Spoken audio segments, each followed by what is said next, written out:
During the rain season, they move into places like this. And after the rain season, they come out to pick one or two grasses. And they don't like, most of times, let me say, anything oily in the water they take. What breeding goats generally is you try and buy the type of the goats in your locality. For example, now, let me give you an example. If you go to Sokoto or to Niger or to Kano and buy their goats, they will not do here. Because the weather here is different from their weather. So you'll be spending a lot of money in medication. Goats are no doubt hardy animals, but they are also hydrophobic by nature. As such, their skin is sensitive to rainfall. Exposure to rainfall makes them susceptible to various kinds of diseases. Apart from this, what other kind of disease is peculiar to goats, and what can farmers or potential farmers do to control it? There are numerous diseases that are peculiar to goats. Ranging one, we have to start with the ecto and endoparasite, which Ability in Africa as TICAD 7 opens. Vice President Oshibajo presides over the first economic management team meeting. Federal High Court in Abuja denies hearing of Showere's application over detention.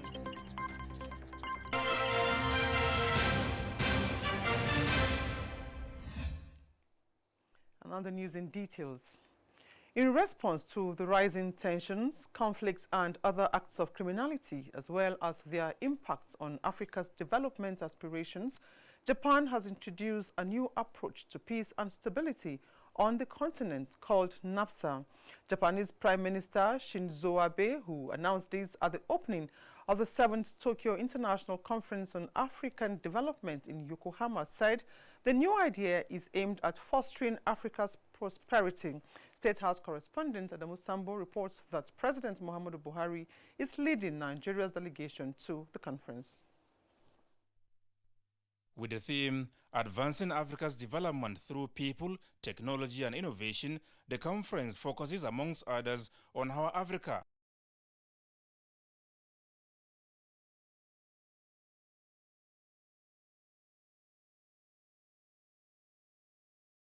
has been changed in the last 23 years, how TICAD has contributed to such changes, and what are the challenges on the way forward. Chief convener of the conference and Japanese Prime Minister Shinzo Abe said the New Deal for Peace and Stability in Africa, NAFSA, is aimed at ensuring that Japan's multi-billion-dollar investment for the future of Africa, especially in the development of infrastructure, is not in any way jeopardized by conflicts. NAFSA, he said, will work in cooperation with the African Union and the regional economic communities to not only support conflicts prevention and mediation efforts, but also assist in making judicial administration and legislative systems stable and secure. TICAD, which over the years has without fail seen for Africa only a bright future, was not mistaken. As a conference believing in the power of Africa, it has been utterly correct. The TICAD philosophy of ownership and partnership, and of valuing each human being individually, will not waver even the slightest as it continues to guide the path of Africa and Japan. We are in an era in which the challenges Africa faces will be resolved through ST&I, science, technology, and innovation. And so I will say it again, the Japanese government, new TICAD, will do its utmost to support Japanese enterprises that are betting on the future of Africa. We will do whatever it takes to assist the advancement of Japanese companies into Africa. Other speakers at the opening session, including the United Nations Secretary General and the Chairman of the African Union, applauded the highly beneficial partnership between Africa and Japan, describing it as worthwhile and critical for sustainable future of the continent. Partnership with Africa is a real chance to achieve joint gains and also a very profitable investment on different levels: economy, security and development. Africa remained open to the whole world. Technology and innovation are central to unleashing Africa's vast potential and realizing our shared vision of leaving no one behind. I look forward to productive discussions over the next days that will culminate in a common understanding of the priorities for common and coherent action to promote peace and sustainable development across Africa. President Muhammadu Buhari, accompanied by the governors of Borno, Kwara and Lagos states, is to address the Tokyo International Conference on African Development on Thursday at plenary. From Yokohama, Adamu Sambu, NTA News. Now, worried over the closure of the Nigeria-Benin border by the federal government and its consequences on his country's economy, President Patrice Talon of Benin Republic has visited President Muhammadu Buhari to seek for understanding and possible intervention. The crucial engagement took place on the sidelines of the Tokyo International Conference on African Development in Yokohama, Japan. State House correspondent Adamu Sambu again reports that the Nigerian leader also met President Ramaphosa over the killings of Nigerians in South Africa. For President Patrice Talon of the Republic of Benin, it is a matter of urgency to meet President Muhammadu Buhari for the second time in 3 months. The recent closure of the Nigeria-Benin border by the federal government to put a stop to smuggling activities is causing great difficulties for his country's economy.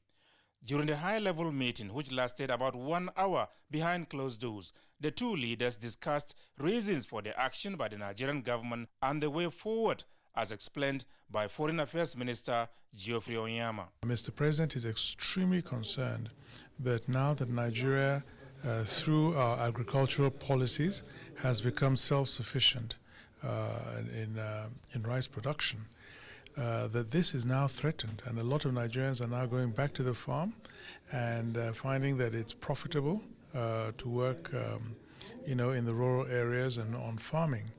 And that this is an existential threat to the country to allow this smuggling to persist at that scale.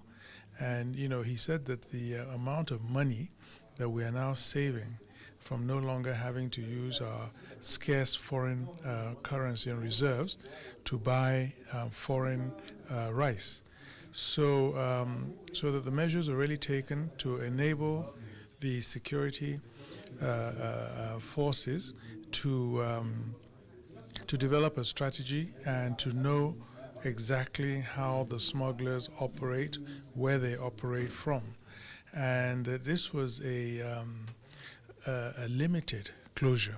The president of Benin, really expressed the greatest concern about the border closure, talked about the very severe impact on the country. So what did our president tell you? Yes, so our president said that he's going to go back and he's taken note of the suffering of Benin and the people of Benin, and that he would look at reopening the border in the not too distant future, and then he would call a meeting of himself, the president of Benin, and the president of Niger, and to now really decide on the measures, strict measures that they would now have to take to really curtail the level of smuggling. In the meantime, President Cyril Ramaphosa of the Republic of South Africa also came calling at President Buhari's lodge in Yokohama. It was a one-on-one engagement between the two leaders that lasted more than 30 minutes, but reasons were not made public. NTA News could not, however, allow the South African leader to depart without a word on his mission. Oh, no, we had a good visit, good discussions. Relations between South Africa and Nigeria are very good, and the president and I get on very well. So it was also good to have this opportunity here in Japan to renew the bonds between us and to talk about common things between South Africa and Nigeria. And we know that we have to play a very key role in the further development of the continent. And that's what we are prepared to do as Nigeria and South Africa. We understand President Buhari is visiting South Africa in October. But before then, what are you doing about the continuous killing of Nigerians in your country? Well, no, we are going to be discussing all that, and because we have such good relations, we talk about these things, and the issue of Nigerians who are dying in South Africa, we feel very sad about that. And obviously our criminal justice system is working on it. We want to to stop all killings. NTA News. Thanks for watching.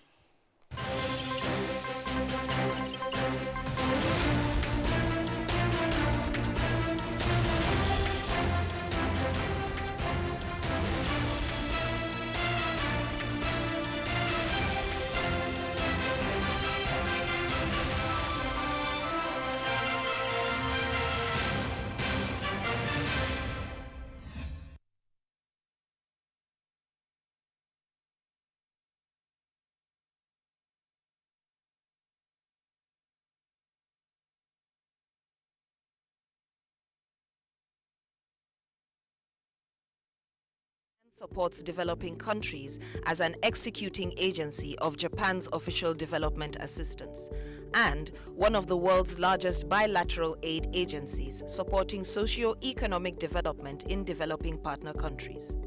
Since the establishment of the JICA Nigeria office in 1977, JICA commits to realizing a better life for the Nigerian people through the promotion of high-quality and inclusive economic and social development of the country. JICA and the federal government of Nigeria, through the TCN, to install the capacitor bank here. And the essence of that is to further improve the voltage level so that the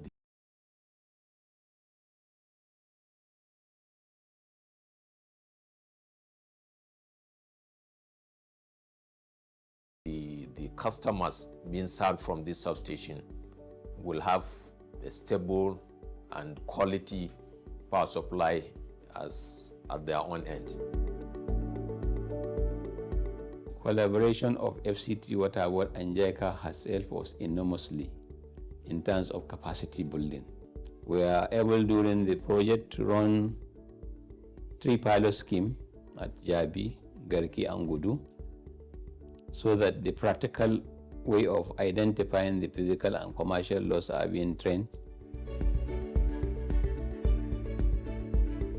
Abuja Environmental Protection Board, in conjunction with JICA, Japan International Cooperation Agency, rolled out this project to improve the capacity of the management of FCT facilities on solid waste management. Observe that a whole lot of depression is done on the soil, so after like a week or two, the whole place submerged. So with the coming of the JICA, we tried to address that. We created the rainy season tipping platform.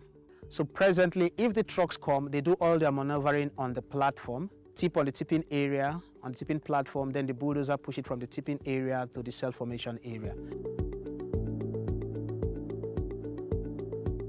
A very exciting opportunity that was championed and sponsored by JICA, where NADDC here.